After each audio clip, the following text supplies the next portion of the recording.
Good evening, ladies. I'm so excited to have you be here with me for Cup of Gratitude. Um, just want to take a quick second to talk about Cup of Gratitude, which is my little baby this year that brings people together, kind of like a podcast, but we're in person as we can be. And it gives an opportunity for me and my guests to have a conversation about gratitude. And then for those who are here participating or watching, to also have a chance to participate, ask questions, reflect on things. So that is my cup of gratitude. And I am a life coach working with people to help them create life balance and find greater joy in their lives. I'm in the middle of working on a book for journaling. And and I can be found on Facebook and on Instagram. Instagram is more Saturday Sunrise than Lisa Berman Life Coach, but I'm in two spots. And I am so excited to have my friend Angela here. Angela and I met about a year ago in a program that was just divine. And so Angela and I have kind of been, Angela did a series on, I think it was journaling, right? And so so I took part in that, and Angela is just a warm and wonderful friend, and I'm so excited to have Angela here. And I can see that Lynn is here. Hey, Lynn, how are you? Welcome. So happy to see you. And Linda, your camera's not on. I don't know if you want your camera on or off, but I'm just letting you know. Well, I'm trying to, I see mute. Do you hear me? I do hear you. Yeah, mute is, if you want your camera on, it's the little camera button, like a video button. Well, doesn't matter. Okay, that's fine. What would it be, the three dots? I don't know. Well, you can play around. And I don't want to wreck it. I'll just take what I can get. Okay. I figured I'd let you know. So I am going to give Angela a moment to introduce herself and share a little bit about Angela and all the good things she does. I can't believe it's been a year for Lisa and Lynn too. Yes. So I'm actually excited, grateful that Lisa reached out to me to come join her for her cup of gratitude. Well, I am Angela. I am actually a registered nurse, but I am also a holistic health practitioner and also do functional nutrition as well. And within that realm is life coaching, just because whenever you make any health changes or wellness changes, for a lot of us, we have to do a lot of deep inner mindset shifting and life changing. So life-changing habits. So life coaching falls into that realm. I've just noticed that for a lot of my patients to make change, we have to do some lifestyle changes too. I am a mom of four. They range from 9 to 19. I currently work still in nursing. One job is in a functional and integrative medicine practice, and then my other job is hospice nursing. Hospice, grief, and bereavement care is actually a huge passion of mine. I figured that out within 6 months of my nursing career. Lisa joined in on my journaling prompt, but it was at the end of last year about how do we grieve the loss of 2020 and a lot of the changes that happened with COVID. So that was one of my big sessions and just little educational tidbits I did at the end of last year. And I think I'll do it again because I'm still seeing a lot of PTSD and grief still in 2021 with a lot of the changes and a lot of things happening still this year. So I'm really grateful to be here and talk about gratitude, because gratitude has been a very intricate part of my own wellness journey in the last 5 years. And I didn't realize how important it is, honestly. You know, we take a lot of things for granted, little things for granted. And then when you're involved in either a traumatic situation, you know, emotionally, physically, any type of thing that gives you a setback, we tend to forget about the things we're thankful for. So I started a gratitude practice 5 years ago. And it's almost a daily thing now. And I tell people all the time that I wouldn't have survived being a COVID nurse from day one, April of last year, if I didn't have some certain things in place that I had worked on prior to the pandemic. So I'm really excited to be here and share, you know, on this platform. I'm so excited because I think I know that it is an important part of your journey, but it is certainly not one of those pieces that we've kind of talked about. So I think it'll be fun to have these conversations. And so one of the first questions I typically ask Angela is was there a point in your life that was kind of a challenge and that kind of drove you to looking at gratitude as a way to help you through the struggle? Yes, it's a good question. And it's so crazy because I just got goosebumps thinking of that journey. So I say 5 years ago because actually it will be tomorrow, be 5 years. Wow.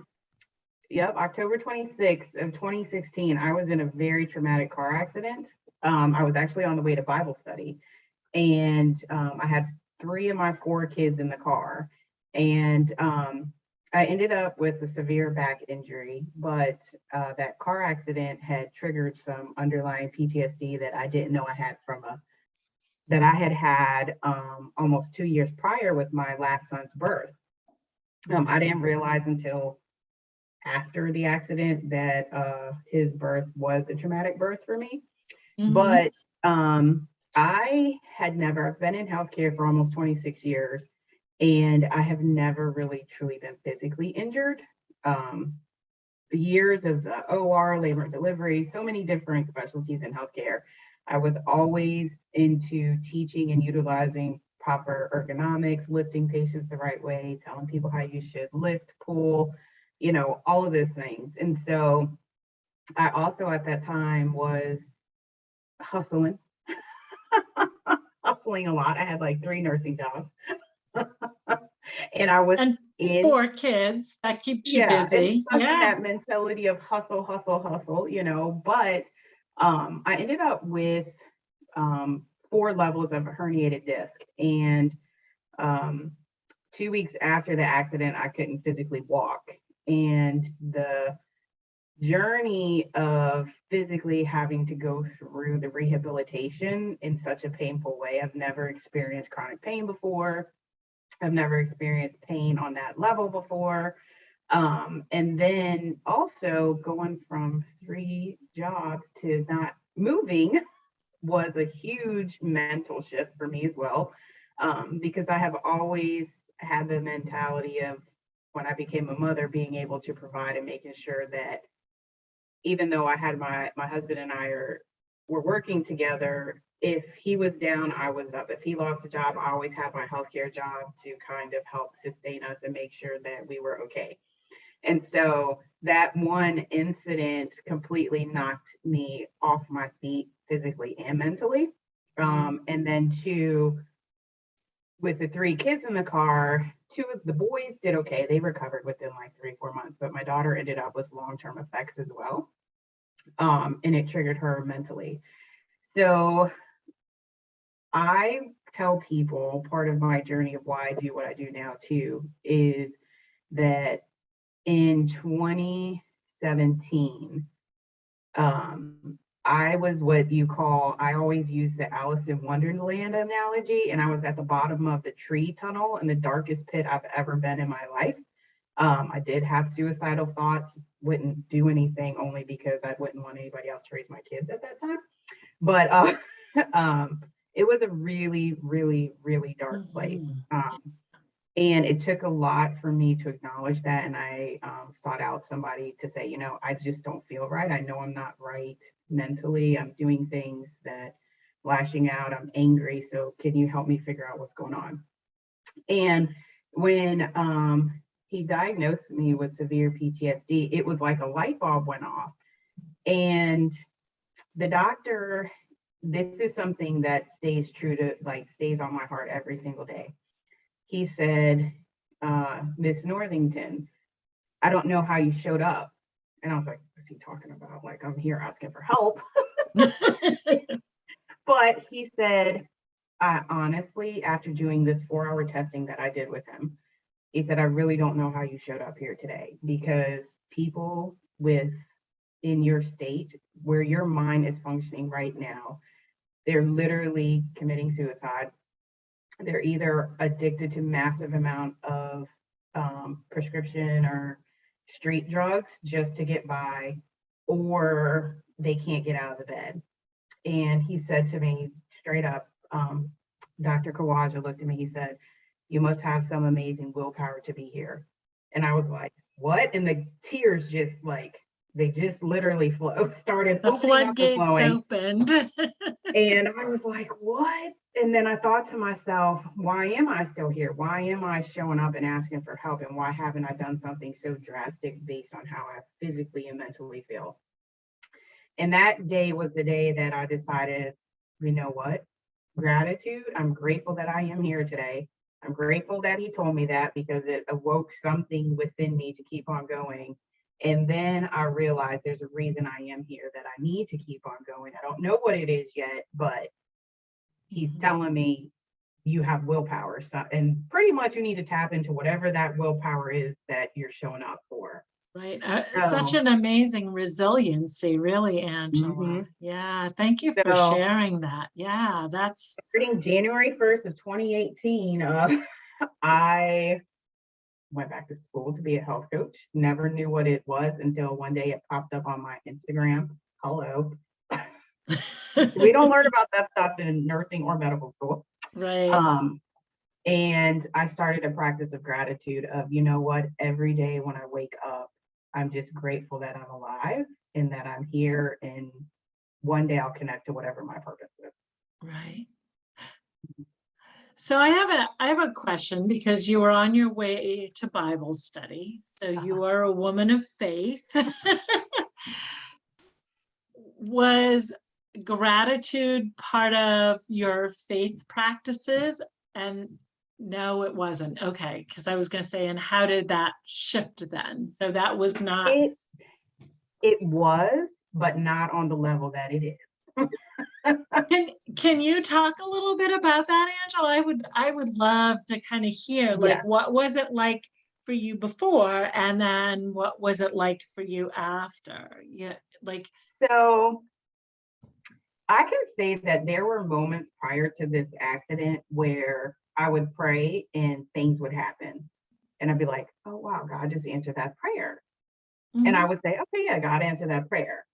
But when this happened, because I was on the way to Bible study, I actually for a while lost my faith, because yeah, I was like, wait, I'm doing everything I'm supposed to do. I'm on the way to Bible study. I'm, being the best Christian mother, wife, woman I can try to be. Why did this happen on the way to Bible study? Like, why did that happen? And I was really angry.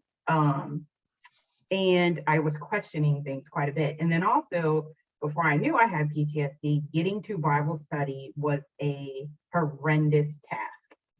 I would get to the Kingdom Hall and I would be so worked up and anxious. One day I just had a massive breakdown and was crying hysterically in the middle of service.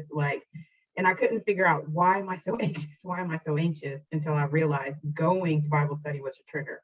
Um, so, so what I can say differently now is going through that traumatic experience and learning that every day is a gift.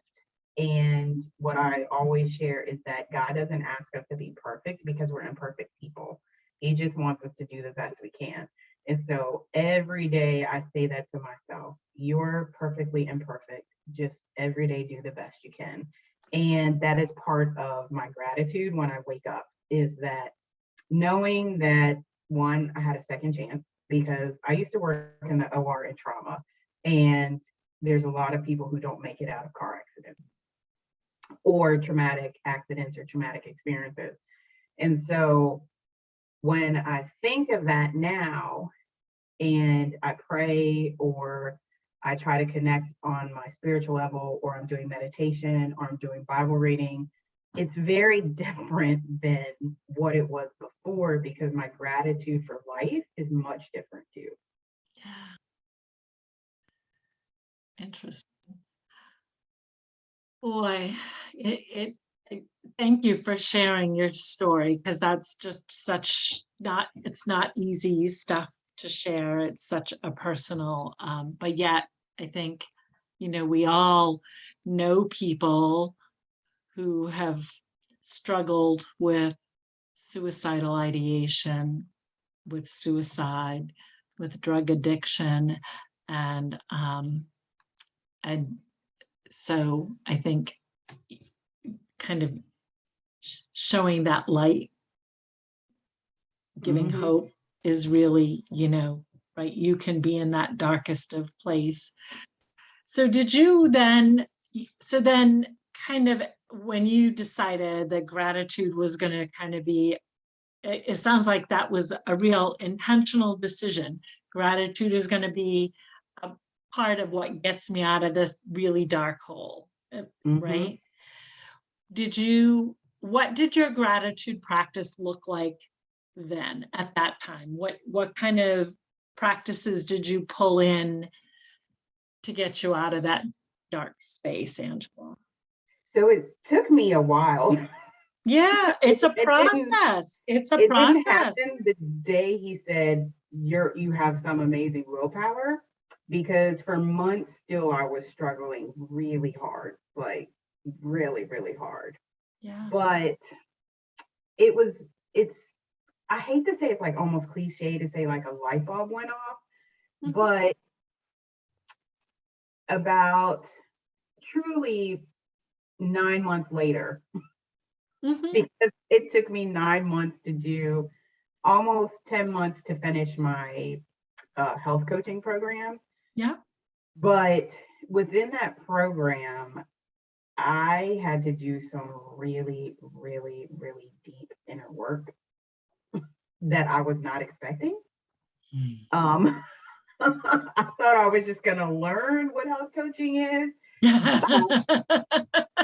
You kind of have to go through this 12-step program to learn it. And the best way to learn it is to put yourself in it. Yep. And after realizing some of the things that I learned in health coaching that I had never learned in nursing school, I was, one, flabbergasted, like upset that we never learned that stuff. But then the gratitude kicked in, because it allowed me not only to do some really deep inner work while I was in school, but to realize that the mindset shift changes were there. Like, Mhm. and it made me go back to him saying, you have amazing willpower. And I didn't know what that was.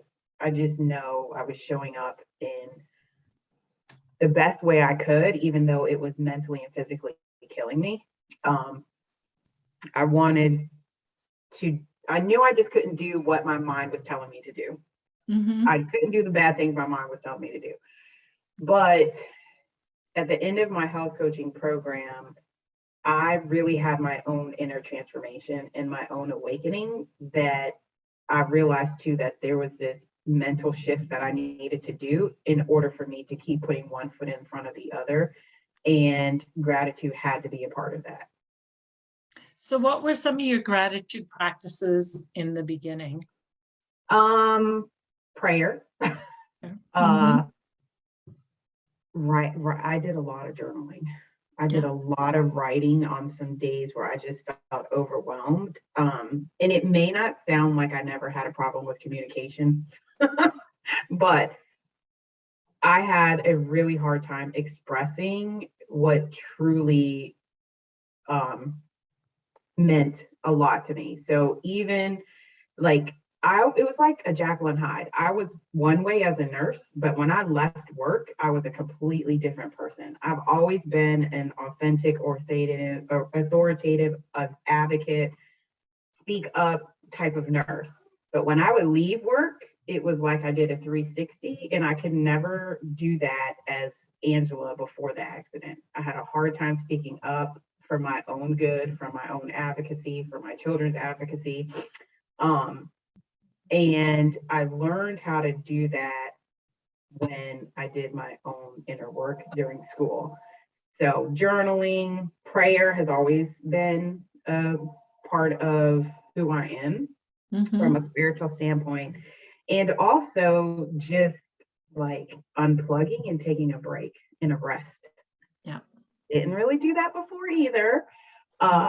But gratitude allowed me to step back and realize that I don't have to be everything for everybody, and that I could actually truly focus on myself, because if I was not healthy, there was no way I could do anything for my family.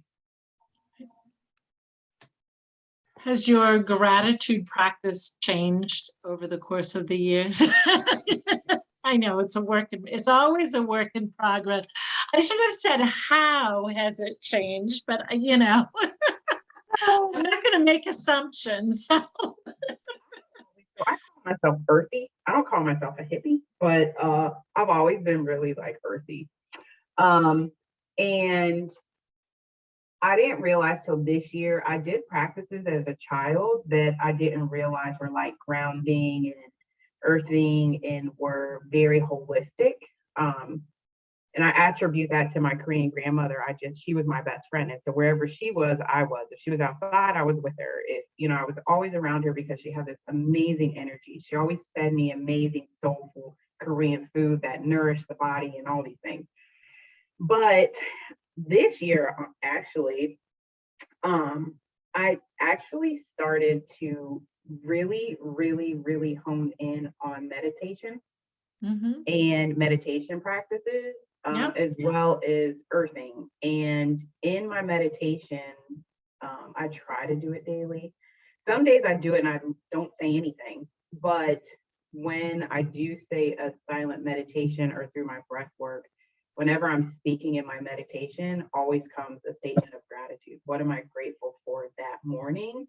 Mhm. And I try to do it in the morning to set the tone for the day. And if I can't do it in the morning because of scheduled work or whatever, when I go on the walk with my dog, I'll try to say something that I'm grateful for.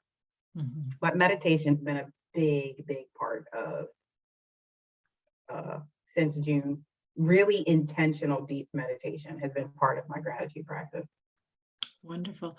Do you use anything in particular for your meditation practices? Or do Um, you just kind of sit and do what I moves? love this app called the Breathe app. Yeah. I've been using that for a year. Let me make sure it's called Breathe. Yeah, Okay. Breethe. Yeah. I accidentally bought the yearly plan. I didn't know that, but I do like my paid plan. I really like it.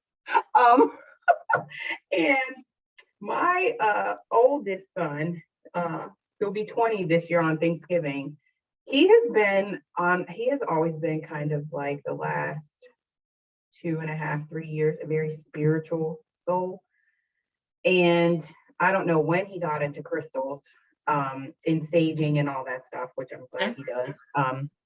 He has juvenile rheumatoid arthritis, but on my birthday this year, all the kids got me a card, and they're so beautiful. They always write little notes to me, but he got me a set of crystals, and he got me a bracelet.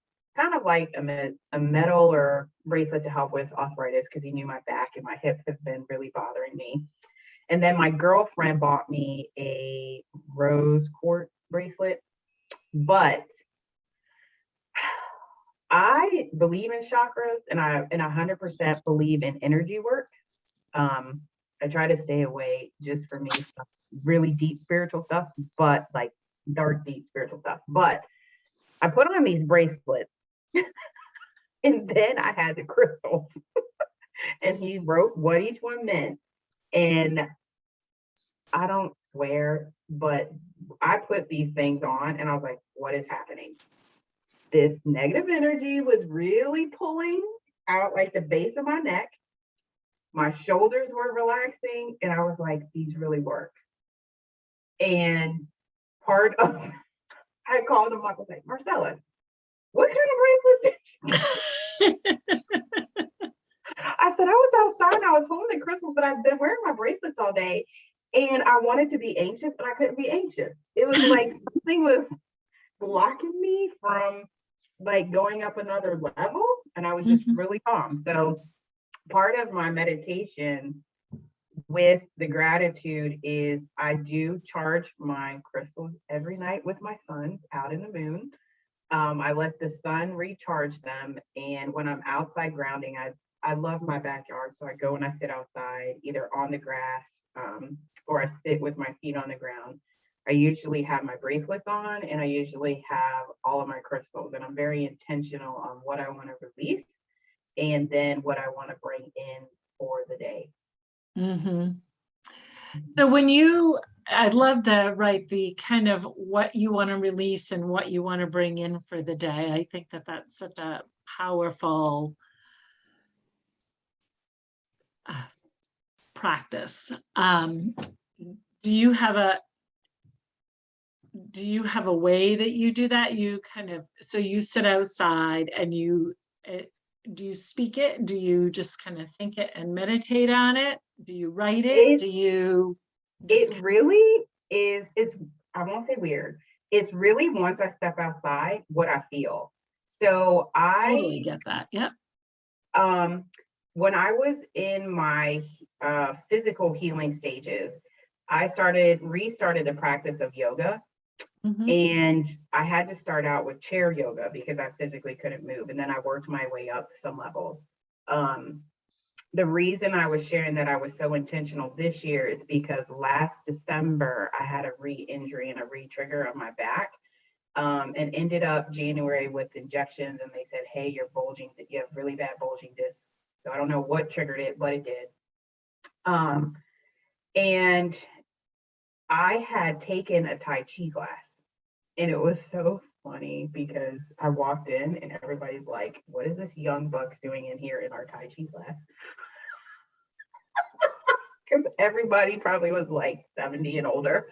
But I was like, hi, I'm just here to learn how to do Tai Chi for chronic pain and injury. And so some days I'll go outside and just based on how I feel, I always do very intentional breathing and breath work. Sometimes I'm standing with my feet on the ground and I do Tai Chi movements to bring in the energy before I release something. I might do some morning yoga stretching. And I tend to always keep my eyes closed so that I can really hone in on whatever I'm feeling for the morning. A lot of the mornings it's stiffness. So I really try to release some of the pain and not get caught up on it. So that it doesn't hold me back. And then I either ask for patience, grace,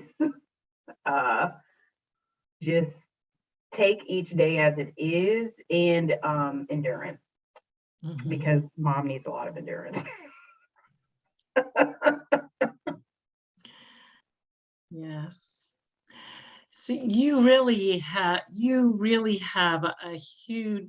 really kind of big collection. I don't like the way that sounds, but like a lot of tools to kind of pull from as part of your routine for kind of being grounded, practicing gratitude, that kind of helps you get through the day. And right, and I know, right, I know what a struggle your pain has been Mhm. for you, Angela. I mean, I think, right, that's certainly one of Yeah. those pieces that has been Been a challenge. a big challenge for you. Yeah. Yeah. Do you, when you are in those real pain those real places of pain, Mhm. do you then like up your gratitude practices, or like, or do you up your meditation, or like what do you do to kind of manage that pain? Some days, honestly, I don't move and I get really angry. Yeah. But what really helps me is I didn't realize I like to write. I found a journal of mine from high school, and I'm hoping to actually turn this journal of quotes that I came up with into a book. Because I just wrote them my senior year. It started my junior year and I finished it my senior year. And I didn't realize when I go back and look at it how positive they were back then. Yeah. So some days I just honestly acknowledge that it's a crappy day, Yeah. and that as much as I want to be positive or put not influence, but put the positive energy out there, I just can't. And I just say, okay, it's just one of them days. We're just going to take it hour by hour for the rest of the day. Good for you. But I truly think that I've always been somebody that likes to help other people and help put motivating energy or positive energy out there. And so I am more of an Instagram person than a Facebook person. And I have found that part of what has helped me just stay balanced is kind of when I write my posts on Instagram, they're not only for other people or whoever takes whatever they can take from it. It's really like I'm talking to myself for the day. Mhm. And I'm giving myself my own motivation to take today the way it is. And every day is different. And so it's probably something y'all don't know. But when I'm writing and doing my posts, it's my motivation for myself. And then whoever needs and whatever they read, take it and take what they need. But it's kind of like my way of journaling. Yeah, a creative way of journaling, Mhm. right? Mhm. Yeah, very cool. Yeah, Yeah. yeah. So, And I do up my breathing. It's funny because 3 years ago, my kids were like, why do you always breathe like that? It's like, oh, why do you always breathe? I'm more vocal on the bad days. Oh, wow. Well, yeah, thank you for sharing your journey, Angela. I think that I I I know different listeners and some of the people who aren't here but are often here, pain is also one of those pieces that so many people struggle with. So I think that Mhm. it's really, and I think what I love about coming together in this is the kind of the different ideas, of how people kind of navigate things, or their routines, how they stay grounded, whether it's the meditation and the crystals, and I think it just is always fun to hear how people practice things. Mhm. And I know I often kind of come away going, oh, that's a really cool idea. And so I might kind of incorporate a little piece of this or a little piece of Mhm. that from my guests. And I imagine that a lot of kind of the guests who join me here kind of, I know based on conversations, right, that there's always fun food for thought. And so, Mhm. Food um, is a big part of that too. I had to get back to being mindful about eating. Um, mhm, and I still am not very good at it. But it's funny you say food for thought because last year, what kept me grounded was baking. the whole year through, the whole time through COVID. I love, okay, so I had a bread machine for years, never could bake a really good loaf of bread. It never turned out right. I could never put the ingredients in right. And a year and a half ago, was gifted like 100-year-old sourdough starter and became an amazing sourdough bread baker. And I was like, this is so weird. Why can I not even use the bread machine? So I gave it away. But last year, part of my gratitude and grounding was I made sourdough bread from scratch all the time, and I would just gift it to people. So Oh, isn't that wonderful? I'm like, oh, the food for thought. Food is a big part of my journey too. You know what? But I also love the gifting that you gifted away the bread. And I think that, kind of that is also, I think, another gratitude practice that, it's that giving, but it is a gratitude practice. So I never thought of it that way. Yeah, I would make rolls. I think that it and is, bread. right. You're grateful for that person in what they have give to you in whatever way. And you giving them something is kind of that recognition of your gratitude to them. So that's I think of that as, so that's kind of very cool. So I don't know, do any of the guests have any questions for Angela? I don't know if anybody has a question. No. Do you have any books that you kind of have been a big, is there any particular book maybe that kind of ties into the gratitude that was like a aha for you? Yes. Hold on, let me pull it up. So one book I am not a good reader, but I love Audible. So Yeah. I started doing Audible, and it's allowed me to, one, because my drive to work twice a week is about an hour and 15 minutes one way. I listen to podcasts or Audible when I'm driving. Right. But the last book I read was it's called Earthing, and it put the science behind grounding. And I'm a science person and I love biology, so it was an amazing book. The other book that I am almost done, I'm gonna pull it up, almost done listening to, and this book was awesome. It's by an author named Steve Chandler and Sam Beckford, but it's 100 Ways to Create Wealth.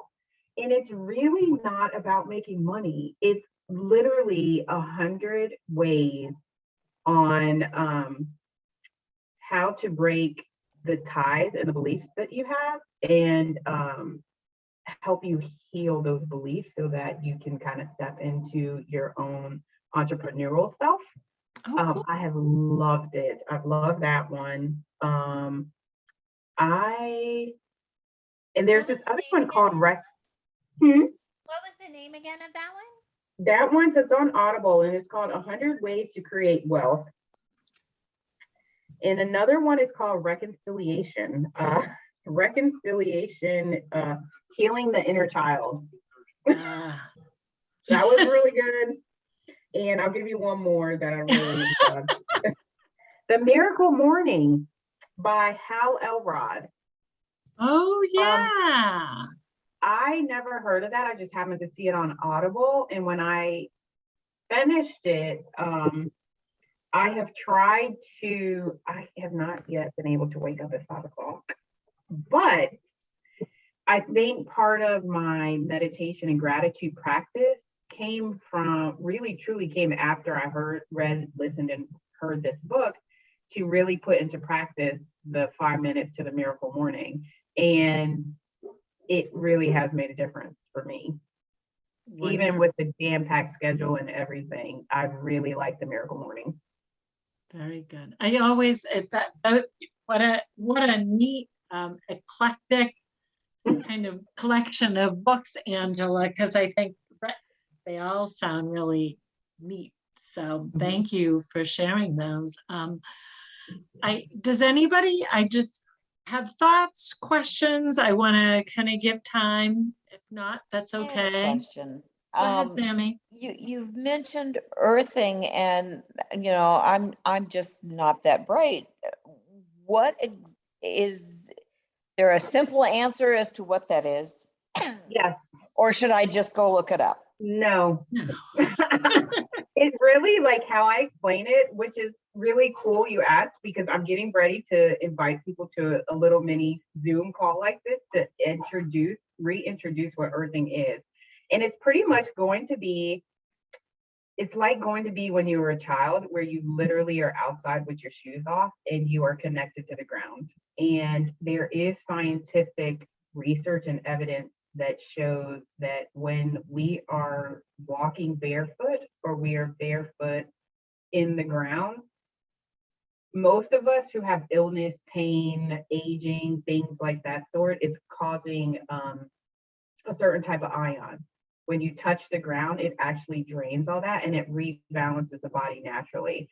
And I think it's amazing that God gave us this free gift of the earth. When they say go out in nature, nature truly gives us something free. And it's how the earth was made. The earth is made to help us heal in a free way. So you literally go and you sit outside with back in your bare feet.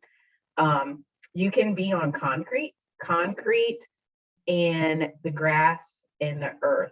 Every other part, like asphalt, some rocks, some other materials actually prevent that energy charge, but concrete and just the natural earth allows you to get that energy. And it's proven that it's helped with pain. It helps with anxiety, depression. It just rebalances the body in a natural way. It's I don't want to say it's like, I just know in the mornings too, I was doing this before I even knew that there's a term called earthing, but I knew certain mornings I would just go outside and I would sit there for about 15 minutes and I would breathe, I would stretch, I would do my Tai Chi, but my feet were always touching the ground. I always left with less pain. I always felt energized. I always felt renewed, kind of rebooted. And then I found this book and it explained all of it. And I was like, huh, that's what's happening. I had no idea that they call it that, but I was able to correlate how I feel before I knew that it actually works. Right. Well, and I think we're a culture that has really lost the amount of outdoor time and the amount of being barefoot. How often our parents put shoes on. I grew up running around barefoot all the time, and and I think that back to nature, whether it's your feet on the ground or your face to the sun, we've lost so much in this kind of electronic hustle bustle busy world. So I think all another about book is forest bathing. Have you heard of forest that? bathing, you've heard, yeah. The book actually talks about how the culture of tennis shoes and shoes changed earthing. It actually talks about that. And it talks about, like you said, Lisa, it talks about how our electronic world has actually made us sicker. And there are some people whose bodies are very sensitive to electromagnetic fields.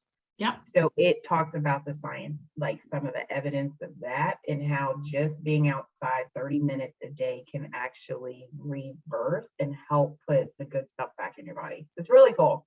I just think it's an amazing book.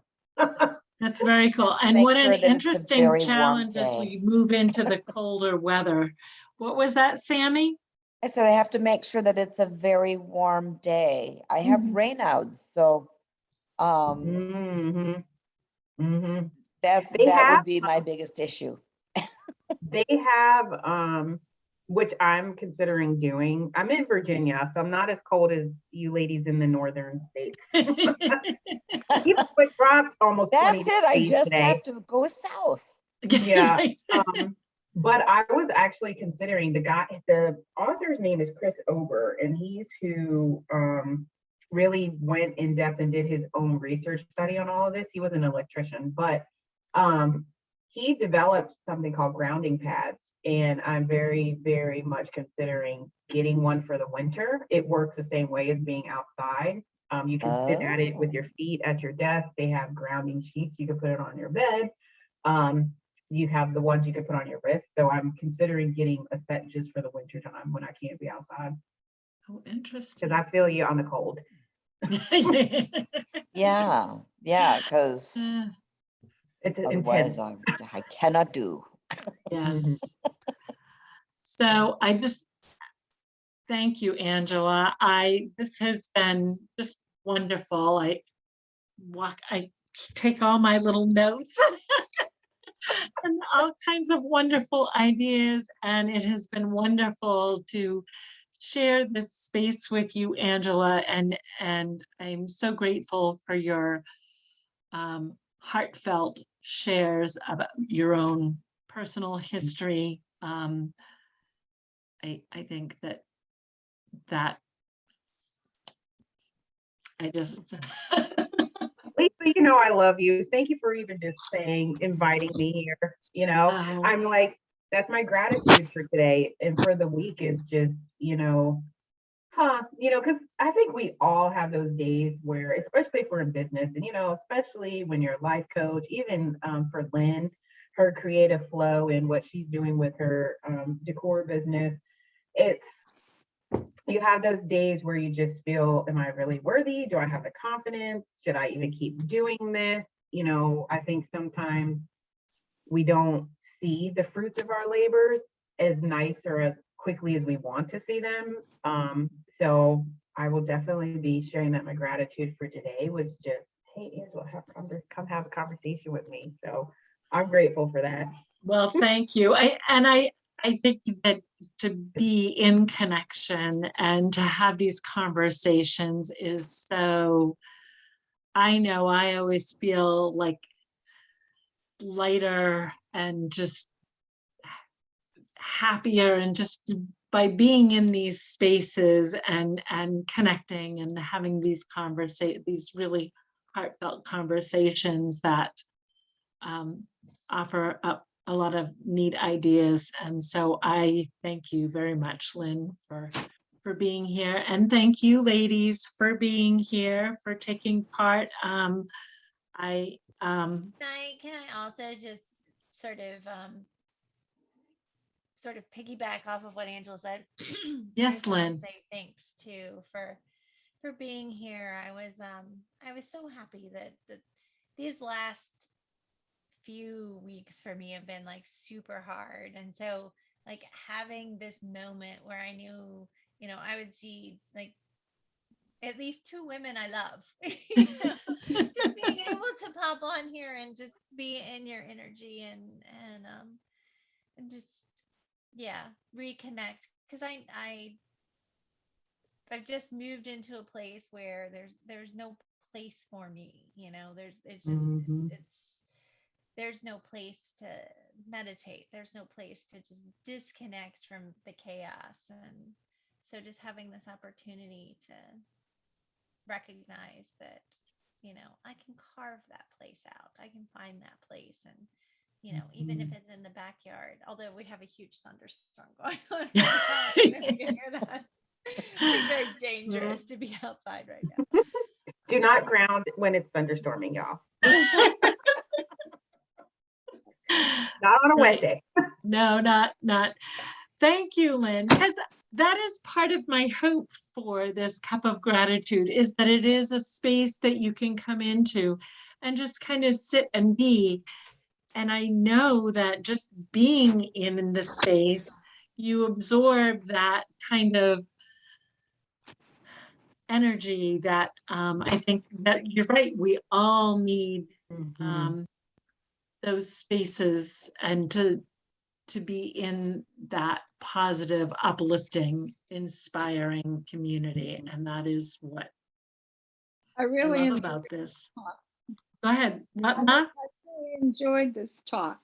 Oh, thank you. Yes. Thank you. Thank you. Lisa, can you make sure, do you do this once a month? I do it once a month. Okay. Yep.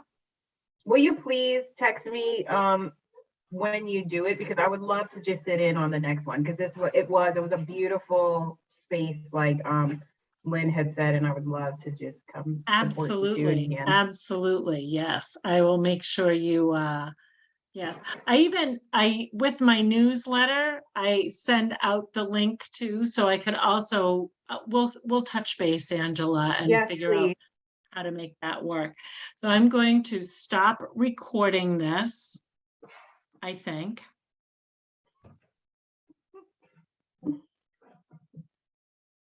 Patty didn't check in, did she? No, she did not. There we go. We would have totally enjoyed this.